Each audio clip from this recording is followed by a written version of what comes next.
instituting reciprocal tariff. আন্তর্জাতিক অর্থনীতির অঙ্গনে ফের উত্তেজনার ঝড় তুলেছেন সাবেক মার্কিন প্রেসিডেন্ট ডোনাল্ড ট্রাম্প। তার ঘোষিত ট্যারিফ যুদ্ধ এবার যেন সরাসরি নিশানা করেছে উদীয়মান অর্থনৈতিক জোট ব্রিক্সকে। যুক্তরাষ্ট্রের কড়া শুল্কনীতির জেরে রাশিয়া, চীন এবং ভারতের মধ্যে কূটনৈতিক এবং অর্থনৈতিক দূরত্ব ক্রমশ কমছে।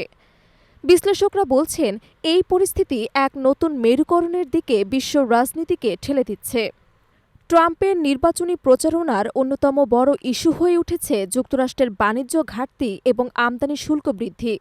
তার প্রস্তাব অনুযায়ী মার্কিন বাজারে প্রবেশ করা বহু পণ্যের ওপর ৬০% পর্যন্ত শুল্ক বসানো হতে পারে, বিশেষ করে চীন থেকে আমদানিকৃত পণ্যের ক্ষেত্রে। শুধু তাই নয়, অন্যান্য ব্রিক্স সদস্য রাষ্ট্র থেকেও আমদানি কমাতে কৌশলগত পদক্ষেপ নেয়ার ইঙ্গিত দিয়েছেন তিনি। এই করা অবস্থানের প্রভাব এখন স্পষ্টভাবে দেখা যাচ্ছে এশিয়া এবং ইউরোপের রাজনৈতিক মানচিত্রে। দীর্ঘদিন ধরে প্রতিদ্বন্দ্বী হিসেবে পরিচিত রাশিয়া, চীন এবং ভারত এখন নিজেদের স্বার্থ রক্ষায় একে অপরের কাছাকাছি আসছে। তাদের মধ্যে চলমান সীমান্ত এবং ভূ রাজনৈতিক বিরোধ আপাতত পেছনে ঠেলে অর্থনৈতিক সহযোগিতার দিকে মনোযোগ বাড়াচ্ছে। ৭ বছরের মধ্যে প্রথমবারের মতো চীন সফরে যাচ্ছেন ভারতের প্রধানমন্ত্রী নরেন্দ্র মোদী। এই সফরে বাণিজ্য, প্রযুক্তিগত বিনিয়োগ এবং আঞ্চলিক নিরাপত্তা ইস্যুতে উচ্চ পর্যায়ের আলোচনা হওয়ার কথা রয়েছে। বিশ্লেষকদের মতে এটি শুধু একটি দ্বিপাক্ষিক সফর নয়, বরং মার্কিন ট্যারিফ নীতির বিরূপ প্রভাব মোকাবিলার এক কৌশলগত পদক্ষেপ। অন্যদিকে চলতি বছরে ভারত সফর করবেন রুশ প্রেসিডেন্ট ভ্লাদিমির পুতিন।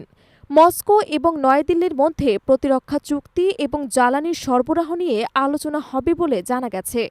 এর পাশাপাশি রাশিয়া এবং চীনের মধ্যেও নতুন বাণিজ্যিক করিডোর তৈরির পরিকল্পনা চলছে, যা ব্রিক্স সদস্যের মধ্যে পণ্য পরিবহন সহজ করবে এবং মার্কিন বাজারের উপর নির্ভরশীলতা কমাবে। ব্রিক্সের আরেক গুরুত্বপূর্ণ সদস্য ব্রাজিলেও এই পরিবর্তন প্রেক্ষাপটে সক্রিয় হচ্ছে। দক্ষিণ আমেরিকার এই বৃহত্তম অর্থনীতি সম্প্রতি চীনের সাথে কৃষি এবং জ্বালানি খাতে বড় বিনিয়োগ চুক্তি করেছে। একই সাথে রাশিয়ার সাথে সার সরবরাহ এবং খাদ্য নিরাপত্তা চুক্তি নবায়ন করছে। আন্তর্জাতিক সম্পর্ক বিশেষজ্ঞরা মনে করছেন, যুক্তরাষ্ট্রের কঠোর বাণিজ্য নীতি আসলে বিপরীত ফল বয়ে আনতে পারে।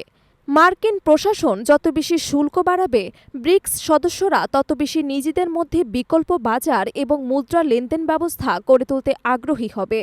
ইতোমধ্যেই ব্রিক্স মুদ্রা তৈরির প্রস্তাব সামনে এসেছে, যা ডলারের আধিপত্য কমানোর একটি বড় পদক্ষেপ হিসেবে দেখা হচ্ছে। এশিয়া ইউরোপের রাজনৈতিক বিশ্লেষণকারী সংস্থাগুলোর পর্যবেক্ষণ বলছে, যদি এই প্রবণতা অব্যাহত থাকে তবে আগামী দশকের শুরুতে বিশ্ব বাণিজ্য এক নতুন ব্লকভিত্তিক প্রতিযোগিতা তৈরি করবে। এদিকে থাকবে যুক্তরাষ্ট্র এবং তার পশ্চিমা মিত্ররা, অন্যদিকে ব্রিক্স এবং তাদের অংশীদার দেশগুলো। তবে চ্যালেঞ্জও কম নয়। ব্রিক্সের অভ্যন্তরীণ রাজনৈতিক ভিন্নমত, আঞ্চলিক বিরোধ এবং অর্থনৈতিক সক্ষমতার বৈষম্য এখন বড় বাধা। তবু মার্কিন শুল্কযুদ্ধের চাপ তাদের একসাথে বসতে বাধ্য করছে। বর্তমান প্রেক্ষাপটে মোদি, পুতিন, শি জিনপিংয়ের কূটনৈতিক তৎপরতা শুধু অর্থনৈতিক স্বার্থ রক্ষাই নয়, বরং নতুন এক ভূ রাজনৈতিক সমীকরণের ইঙ্গিত দিচ্ছে। বিশ্ব অর্থনীতির ভারসাম্য বদলে যেতে শুরু করছে, আর এই পরিবর্তনের পেছনে মার্কিন ট্যারিফ নীতি বড় অনুঘটক হয়ে দাঁড়াচ্ছে। বিশ্ব এখন তাকিয়ে আছে এই নতুন মেরুকরণের পথ শেষ পর্যন্ত কোথায় গিয়ে থামে, আর কে বা কারা এর সবচেয়ে বেশি লাভবান হবে।